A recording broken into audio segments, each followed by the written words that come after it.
I call Maree Todd, to be followed by Elaine Smith. Thank you very much, Presiding Officer.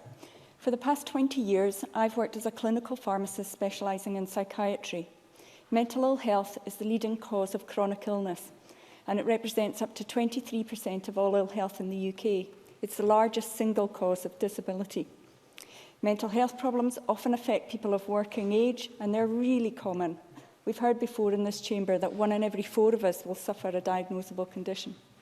One of the reasons that I came into politics is because I witnessed on a daily basis the unfair effect the welfare system was having on the patients I was working with. Medication can really help some of these illnesses, but no medication can overcome the effect of poverty or isolation. I've seen firsthand the effect of the Westminster attitude to welfare.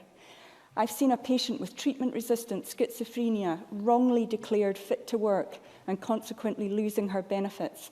I watched her try to cope with the threat of homelessness and the stress of the appeal process.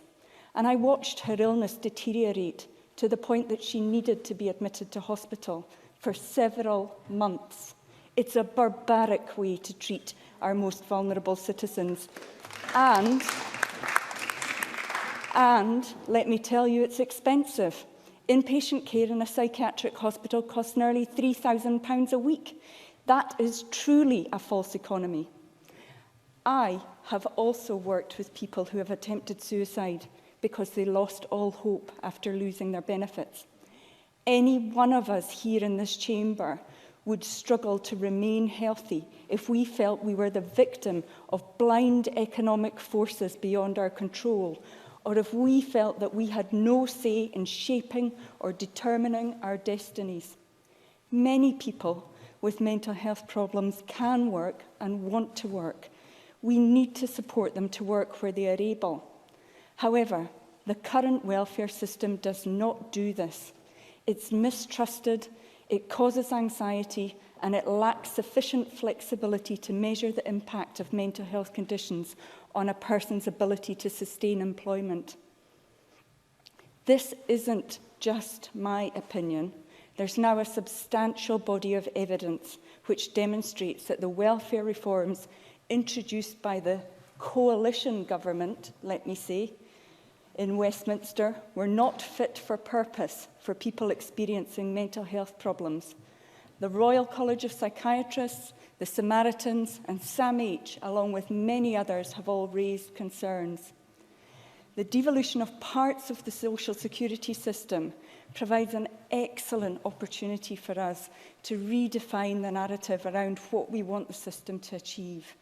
We have to be clear that it should be about empowering citizens, facilitating participation, and recognising everyone's contribution and value to society. So what needs to change? The people undertaking assessments of an individual's ability to work have to have an adequate knowledge and understanding about mental health. We have to acknowledge that stress and anxiety are having an adverse effect on the mental health of those being assessed and reassessed and then reassessed again. Many people are being refused payments or are having their benefits cut or withdrawn only to have them reinstated on appeal. We have to make the system work more effectively, and we have to remove the fear factor. The patients that I worked with suffered a double stigma. Firstly, from having a mental health problem, and secondly, from being on benefits. We need a system of social security that doesn't stigmatise people or punish people who receive benefits. The assessment of an individual's ability to work has to be based on the person's day-to-day abilities and not on an isolated instance. One of the main criticisms of the current system is the lack of sensitivity to illnesses which vary in severity from day to day or week to week. We have to recognise that for some individuals with chronic illnesses where there's much less chance of a significant sustained improvement or even an ability to live independently, repeat assessments are unnecessary.